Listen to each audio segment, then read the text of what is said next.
Hi friends, welcome to Abdul visuals YouTube channel. మీరు ముందు నా వీడియో చూస్తున్న సబ్స్క్రైబ్ చేయండి ఫ్రెండ్స్. అండ్ ఇలాంటి మరిన్ని వీడియోస్ కోసం పక్కన బెల్ ఐకాన్ అయితే యాక్టివేషన్ చేసుకోండి. మనకి ఇండియన్ పోస్ట్ వాళ్ళు గవర్నమెంట్ నుంచి అఫీషియల్ నోటిఫికేషన్ రిలీజ్ చేయడం జరిగింది ఫ్రెండ్స్. సో ఇది ఎవరు రిలీజ్ చేశారంటే మనకి హర్యానా వాళ్ళైతే నోటిఫికేషన్ అనేది రిలీజ్ చేశారు. ఇంకా రూల్ వచ్చేసి మనకి notification recruitment staff car driver friends. ఓకేనా, ఇండియన్ నేషనల్స్ ఉంది ఫ్రెండ్స్. అంటే మనకి ఆంధ్ర వాళ్ళు, తెలంగాణ వాళ్ళు ఎవరైనా సరే అప్లై చేసుకోవచ్చు. అండ్ ఇది వచ్చేసి ఇంకా మనకి గ్రూప్ సి అని చెప్తున్నారు వీళ్ళు. అండ్ దీంట్లో మనకి మెయిన్గా open market and Haryana cycle అని హర్యానా సర్కిల్ అని చెప్తున్నారు. సో ఇందులో ఇప్పుడు మనం శాలరీ పరంగా చూసుకుంటే మనం దీంట్లో మనకి స్టాఫ్ కార్ డ్రైవర్స్ చెప్పాను కదా రోల్ వచ్చేసి. సో మనకి శాలరీ చూసుకుంటే మనకి 19,900 to 63,200 అయితే ఇస్తారు వీళ్ళు. దీన్ని లెవెల్ 2 అని చెప్తున్నారు వీళ్ళు. వేకెన్సీ పరంగా చూసుకుంటే మనకి యువ అయితే జనరల్ 1 వేకెన్సీ ఉంది. అండ్ ఓబీసీ వాళ్ళకి 1 వేకెన్సీ ఉంది. సో టోటల్గా మనకి 2 వేకెన్సీలు ఉన్నాయి ఫ్రెండ్స్. ఇది మనం ఇప్పుడు ఏజ్ పరంగా చూసుకుంటే మనకి 18 to 27 years లోపల వాళ్ళు ఎవరైనా సరే అప్లై చేసుకోవచ్చు దీన్ని. సో దీని లాస్ట్ డేట్ వచ్చేసి మనకి అప్లికేషన్ లాస్ట్ డేట్ వచ్చేసి మనకి December 19th వరకు అయితే ఉంది ఫ్రెండ్స్. సో ఎవరైనా సరే ఇంట్రెస్ట్ ఉన్న క్యాండిడేట్స్ ఖచ్చితంగా అప్లై చేసుకోండి. జస్ట్ మీ దీని క్వాలిఫికేషన్ వచ్చేసి మనకి 10th సరిపోతుంది ఫ్రెండ్స్. సో ఇదైతే మనకి 2 years అయితే ఖచ్చితంగా అయితే వర్క్ ఉంటుంది ఫ్రెండ్స్. అండ్ దీనికి మన క్వాలిఫికేషన్ అయితే మనకి మాక్సిమం 10th అయితే సరిపోతుంది. సో మీకైతే ఇంకా నెక్స్ట్ వన్ ఇక్కడ driving licence and light and heavy motor vehicles. So మీకైతే ఖచ్చితంగా డ్రైవింగ్ లైసెన్స్ అయితే ఉండాలి అని చెప్తున్నారు వీళ్ళు.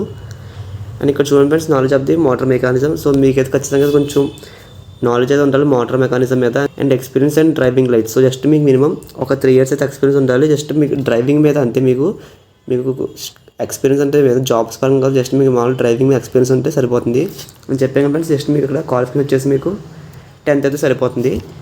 సో ఇది వచ్చేసి మనకి జస్ట్ వీళ్ళు ఒక థియరీ టెస్ట్ పెడతారు. సో థియరీ టెస్ట్లో మనకి నాలెడ్జ్ ఏముంటాయి అంటే మెయిన్గా మనకి సబ్జెక్ట్స్ జనరల్ నాలెడ్జ్ మీద and sample arithmetic and general intelligence and reasoning, motor mechanism మీద, traffic rules and signals regulations. So దీని మీద అయితే మనకి వీళ్ళైతే ఒక ఎగ్జామ్ పెడతారు.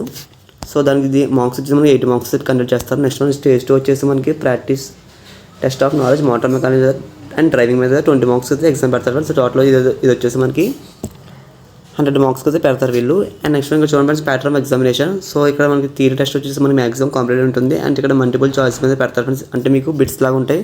అండ్ నెక్స్ట్ మ్యాక్సిమం మార్క్స్ అయితే మీకు 80 ఫ్రెండ్స్. అండ్ దీని డ్యూరేషన్ వచ్చేసి మనకి 90 minutes అయితే ఉంటుంది. అండ్ మీ క్వశ్చన్ పేపర్ అనేది మీకు ఇంగ్లీష్ అండ్ హిందీలో అయితే ఉంటుంది ఫ్రెండ్స్. అండ్ నెక్స్ట్ ఇక్కడ మినిమం క్వాలిఫైయింగ్ మార్క్స్ వచ్చేసి మనకి ఎస్టీ అండ్ ఎస్టీ వాళ్ళకి అయితే 33% రావాలి ఫ్రెండ్స్ ఈచ్ పేపర్లో. నెక్స్ట్ ఓబీసీ అండ్ ఈడబ్ల్యూఎస్ వాళ్ళకి 37% రావాలి. అండ్ రిమైనింగ్ వాళ్ళకి అయితే 40% రావాలని చెప్తున్నారు వీళ్ళు. ఇక్కడైతే సిలబస్ అని వీళ్ళైతే ఇచ్చారు ఫ్రెండ్స్. ఇక్కడ స్టేజ్ 1 ఉంది, మొత్తం 2 పేపర్స్ ఉంటాయి, పేపర్ 1, పేపర్ 2 అని. సో ఇది పార్ట్ 1 అయితే మనకైతే సిలబస్ ఇది. సో మీరు ఒకసారి ఇదైతే చూడండి ఫ్రెండ్స్ సిలబస్ అనేది. నేనైతే వీడియోలో ఎంత అవుతుందో చెప్పట్లేదు, కింద డిస్క్రిప్షన్లో పీడిఎఫ్ లింక్ ఇచ్చాను. ఒకసారి ఇంట్రెస్ట్ ఎవరైనా సరే పీడిఎఫ్ అని మొత్తం చదవండి ఫ్రెండ్స్. అండ్ పేపర్ 2 అని 2 ఉంటాయి ఫ్రెండ్స్ మా ఎగ్జామ్ అంటే. సో వీళ్ళైతే మీరు motor mechanism and general knowledge మీద ఎగ్జామ్ కండక్ట్ చేస్తారు వీళ్ళు. సో చాలామంది ఇలాంటివన్నీ ఫేక్ అనుకుంటారు. సో ఫేక్ అనుకుంటే ఎవరైనా సరే ఒకసారి వెబ్సైట్ ఇచ్చారు వీళ్ళు. సో ఇందులో వెళ్ళి చూడండి మీరు, www.haryanapost.government.in. సో ఇది గవర్నమెంట్ నుంచి అఫీషియల్ మనకి రిలీజ్ చేసిన వెబ్సైట్ ఫ్రెండ్స్. ఓకేనా. అండ్ ఇక్కడ మనం ఇప్పుడు ఫీజు పరంగా చూసుకుంటే మనకి అప్లికేషన్ ఫీజు వచ్చేసి మనకి 100 rupees ఫ్రెండ్స్. అండ్ దీంట్లో ఎగ్జామినేషన్ ఫీజు వచ్చేసి మనకి 400 rupees. సో టోటల్ మనకి ఫీజు వచ్చేసి మనకి 500 rupees అయితే పే చేయాలి ఫ్రెండ్స్. మనకి అప్లికేషన్ మనకైతే speed post and registered post నుంచి అయితే పంపాలని చెప్తున్నారు వీళ్ళు. సో ఇక్కడ డాక్యుమెంట్స్ అనేవి ఇక్కడ మనకు మార్క్ లిస్ట్ అండ్ సర్టిఫికేట్స్ అయితే ఖచ్చితంగా ఒరిజినల్ సర్టిఫికేట్స్ అనేది వీళ్ళైతే షుడ్ నాట్ సబ్మిటెడ్. అంటే ఒరిజినల్ సర్టిఫికేట్స్ అనేది మీరు అయితే కూడా సబ్మిట్ చేయకూడదు, జస్ట్ జిరాక్స్ సబ్మిట్ చేయాలని చెప్తున్నారు వీళ్ళు. అప్లికేషన్ అనేది రిజిస్టర్ పోస్ట్ అండ్ స్పీడ్ పోస్ట్ని పంపాలి కదా. సో ఎక్కడ పంపాలంటే మనకి application for the recruitment of the post staff and car driver in the Haryana circle. And ఇక్కడ Haryana main road Ambala. So ఈ లొకేషన్కి అయితే మనకైతే పంపాలి ఫ్రెండ్స్. ఫస్ట్ ఇక్కడైతే మీరు ఒక ఫోటో అయితే ఇక్కడ స్టికరింగ్ చేయండి ఫ్రెండ్స్. దాని తర్వాత ఇక్కడ మీరు మీ నేమ్ అనేది ఇక్కడ క్యాప్ లెటర్స్లో రాయండి ఫ్రెండ్స్. వీళ్ళతో క్లియర్గా మెన్షన్ చేస్తారు బ్లాక్ లెటర్స్ అని. అండ్ నెక్స్ట్ వన్ ఇక్కడ మీద ఆధార్ నెంబర్ అయితే ఇక్కడ రాయండి ఫ్రెండ్స్. తర్వాత మీ ఫాదర్ నేమ్ అయితే ఫాదర్ టిక్ చేసి ఇక్కడ ఫాదర్ నేమ్ రాయండి ఫ్రెండ్స్. తర్వాత మీ present postal address. So present మీరు ఉంటుంది అడ్రస్ అయితే ఇక్కడ డోర్ నెంబర్ మొత్తం డీటెయిల్స్ అని రాయండి ఫ్రెండ్స్. తర్వాత ఇక్కడ మీ డేట్ ఆఫ్ బర్త్ అనేది ఇక్కడ మీరు ఇక్కడ డేట్ ఆఫ్ బర్త్ అని రాయండి ఫ్రెండ్స్. దాని తర్వాత ఇక్కడ మీ age, years, months, days. So ఇక్కడైతే మొత్తం మీ ఏజ్ అనేది రాయండి. దాని తర్వాత ఇక్కడ మీ కమ్యూనిటీ దేంట్లో వస్తారు, ఈడబ్ల్యూఎస్ కానీ, ఎస్సీ, ఎస్టీ, ఓబీసీ దాంట్లో ఓబీసీ అయినా సరే మీరు దేంట్లో వస్తారు. సో అది టిక్ చేసి ఇక్కడైతే రాయండి. తర్వాత we are taking age relation. So మీకు ఏమైనా ఏజ్ రిలేషన్ ఉంటే ఎస్ అని పెట్టలేదంటే నో అని పెట్టండి ఫ్రెండ్స్. అండ్ ఇక్కడ పక్కన కూడా రాయండి ఎస్ అయితే నో అయితే నో. అండ్ తర్వాత ఇక్కడ వేస్ క్యాస్ట్ సర్టిఫికేట్. సో మీ క్యాస్ట్ సర్టిఫికేట్ ఉంటే ఇక్కడ ఎస్ అని టిక్ చేయండి ఫ్రెండ్స్. అండ్ నో అని టిక్ చేయండి. ఇక్కడ అయితే రాయండి, అది కూడా ఎస్ ఎస్ నో అయితే నో. తర్వాత ఇక్కడ నేషనల్ వచ్చేసి అక్కడ అందరు మ్యాక్సిమం ఇండియన్ కాబట్టి అందరూ ఇక్కడ ఇండియన్ రాసింది ఫ్రెండ్స్. సెంట్రల్ అయితే మీరు మేల్ అయితే మేల్, ఫీమేల్ అయితే ఫీమేల్ అని రాసి వర్కింగ్లో ఉన్న ఈమెయిల్ ఐడి అని మీ మొబైల్ నెంబర్ అయితే ఇవ్వండి ఫ్రెండ్స్. సో ఇంకోటి చెప్తాను, ఇది అప్లికేషన్ అయితే మనకు ఓన్లీ మేల్సే కాదు, ఫీమేల్స్ క్యాండిడేట్స్ ఎవరైనా సరే అప్లై చేసుకోవచ్చు friends. Both male and female candidates అయితే వీళ్ళైతే చెప్తున్నారు. సో ఇందులో చూడండి ఫ్రెండ్స్, ఇక్కడ ఎడ్యుకేషన్ క్వాలిఫికేషన్ అయితే మీరు ఇక్కడ 10th చెప్పాను కదా. సో 10th ఇయర్ మీరు ఎప్పుడు ఏ ఇయర్లో పాస్ అయ్యారో అండ్ మీ ఇక్కడ marks and percentage of marks రాయండి ఫ్రెండ్స్. సో ఇక్కడ యూనివర్సిటీ నేమ్ రాయండి. సో ఇన్ కేసు ఎవరైనా డిప్లొమా కానీ బీటెక్ కానీ గ్రాడ్యుయేషన్ ఎవరైనా అయ్యి ఉంటారు కదా. సో రిమైనింగ్ వాళ్ళు ఎవరైనా సరే ఇక్కడ ఎనీ అదర్ ఉంటే రాయండి ఫ్రెండ్స్. ఇక్కడ డాష్ ఇచ్చేయండి. వచ్చారంటే ఇక్కడ ఎస్ అని రాయండి ఫ్రెండ్స్. దాని తర్వాత ఇక్కడ డ్రైవింగ్ లైసెన్స్ నెంబర్ అయితే ఇవ్వండి. సో రిమైనింగ్ ఇంకా డ్రైవింగ్ మోటార్ వెహికల్స్ గురించి అడిగారు వీళ్ళు. సో మీ డీటెయిల్స్ అయితే ఇచ్చేయండి. డ్రైవింగ్ ఎక్స్పీరియన్స్ గురించి అడిగారు.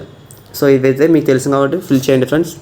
దాని తర్వాత ఇక్కడ లిస్ట్ ఆఫ్ డాక్యుమెంట్స్ అడుగుతున్నారు వీళ్ళు. ఇక్కడ సీరియల్ నెంబర్ 1, 2, 3. సో ఇక్కడ అవి వేసి ఇక్కడ 10th క్లాస్ సర్టిఫికేట్, ఇక్కడ driving licence certificate, so xerox caste certificates, so అన్ని ఇక్కడ లిస్టులో రాయండి ఫ్రెండ్స్. లైన్గా మీ దగ్గర ఏమున్నాయో సర్టిఫికేట్స్ అనేవి ఇవన్నీ రాసి మీరు అటాచ్ చేసి ఫీజు గురించి అడిగారు. సో ఇక్కడ ఆర్డర్ నెంబర్ అని ఇక్కడ amount, so date of issue ఎప్పుడు పంపుతున్నారు. సో ఇక్కడ అన్నీ రాసి ఇక్కడ నెక్స్ట్ వన్ ఇక్కడ డిక్లరేషన్ నెంబర్ 1 ఇక్కడ మీ నేమ్ రాసి అండ్ ప్లేస్, ఊరు పేరు అండ్ డేట్ రాసి ఇక్కడ సిగ్నేచర్ చేసి ఇక్కడ ఇది మ్యాండేటరీ ఫర్ ఆల్ క్యాండిడేట్స్ అంటే ఎస్సీ, ఓసీ, సో ఎవరైనా సరే అందరూ ఖచ్చితంగా ఫిల్ చేయాలి. నెక్స్ట్ ఇక్కడ డిక్లరేషన్ నెంబర్ 2 వచ్చేసి ఇక్కడ only mandatory for SC, ST, OBC, EWS candidates అయితే ఇక్కడ మీ నేమ్ రాసి ఇక్కడ సేమ్ మీ ఊరి పేరు ఇక్కడ డేట్ రాసి ఇక్కడ సిగ్నేచర్ చేసి అయితే పంపాలి ఫ్రెండ్స్. నెక్స్ట్ వీడియో నచ్చింది అనుకుంటే లైక్ చేయండి ఫ్రెండ్స్. ఇంకా మీకు డౌట్స్ కామెంట్ చేయండి అండ్ సబ్స్క్రైబ్ చేయడం మర్చిపోద్దు friends. Thanks for watching this video.